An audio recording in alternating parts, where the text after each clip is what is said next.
பாருங்க நான் பண்ற ப்ரெஷர்ல எல்லாம் முக்கியமான மேட்டர்லாம் மறக்குது. எப்படி நான் உங்களை மட்டும் மறக்கிறேன்னு புரியவே இல்லை. சாரி. இல்லைங்க, ஒரு 2 நிமிஷம் எடுத்துக்கிறேன். ஓகே, செல்லா சாரை பத்தி நான் ஒன்று சொல்லணும்னு வந்த ஆடியோ லான்ச்ல அன்னைக்குமே இதே பதட்டத்துல அந்த உண்மையை நான் சொல்லாம போயிட்டேன். இந்த மேடையிலையாவது நான் சொல்லியே தீரணுன்ற ஒரு வைராகியத்தோட வந்திருக்கேன். இப்ப இவரை நல்லவருன்னு சொன்னாங்க எல்லாரும். அதுக்கப்புறமா தான் அவர் எழுந்து பேசினார். அதுக்கு முன்னாடியே நான் சொன்னேன், ஏங்க இவரை பார்த்து நீங்க நல்லவர்லாம் இடம் போடுறீங்களா? ஒரு பயங்கர நக்கல் பார்ட்டிங்க அவரு. வந்துட்டு நான் இந்த விஷயம் மட்டும் நான் கண்டிப்பா சொல்லி ஆகணும். மோகன்ராஜனை சம்பவக்காரி எப்படி இருக்கும் அப்படின்னு கேட்டாரு பாட்டு கம்போஸ் பண்ண ஆரம்பிக்கும் போது. ஆக்சுவலா நானா தான் வாய விட்டு மாட்டிக்கிட்டேன். முதல்ல நான் அவரை கம்போசிங்கா மீட் பண்ண போன போது ஒரு ஜோக் யோசிச்சுட்டு போனேன். செல்லா சார் பத்தி ஒரு ஜோக் சொல்லாமே, ஏன்னா ஒரு மாதிரி பார்ட் 2 நம்ம வேற புதுசா இருக்கோம் இதுல, சரி ஓகே இது எப்படி இருக்கும் அப்படின்ட்டு நான் சொன்னேன், நீங்க இந்த படத்துல காசு சம்பாரிச்சிங்கன்னா அந்த காசு செல்லுபடி ஆகாது, என்ன செல்லா காசு ஆயிடும் அப்படின்னு சொன்னேன். அப்பவே கொஞ்சம் ட்ரிகர் ஆயிட்டாருன்னு நினைக்கிறேன்.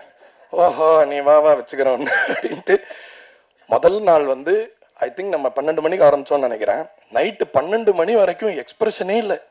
என்னென்னமோ வாசிக்கிறேன். அப்படியே கல்லு மாதிரி பாக்குறாரு. மோகன்ராஜனை என்ன பார்த்து என்ன யாது என்ன ஒன்றும் புரியலையே அப்படின்னு. அவரோட ஸ்பெஷல் திங்கை நான் கண்டிப்பா இங்க சொல்லணும். அவரு பயங்கர பெரிய அப்பாட்டக்காரங்க.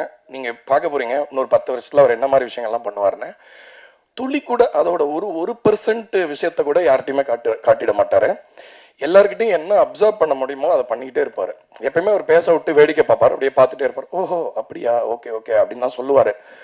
பட் ஆனா அவர் எவ்வளவு கவனிப்போட எவ்வளவு ஒரு விழிப்போட இருக்காருன்றத இந்த படம் முடிக்கும் போது நான் அப்சர்வ் பண்ணேன். Very very observant person. ஆக்சுவலா அவர் ஒரு ரொம்ப சிறந்த கலை படங்களுக்கு கூட ரைட்டரா, அந்த மாதிரி படங்கள் கூட அவர் டைரக்டரா போயிருக்கலாம். But I thank you for இந்த மாதிரி ஒரு கமர்ஷியல் ரூட் நீங்க எடுக்கிறது சினிமாக்கு ரொம்ப நல்லது. ஒரு 80களில் வந்த பாக்யராஜ் சார் படங்களை ஞாபகப்படுத்துற மாதிரியான படங்கள் இப்ப தேவை நம்ம இண்டஸ்ட்ரிக்கு. ஸோ அதனால அந்த மாதிரி தொடர்ச்சியா இந்த மாதிரி சிறந்த வெற்றி படங்களை கொடுக்கறதுக்கு அவரை வாழ்த்தி விடைபெறேன். நன்றி, வணக்கம். தேங்க்யூ செல்லா சார்.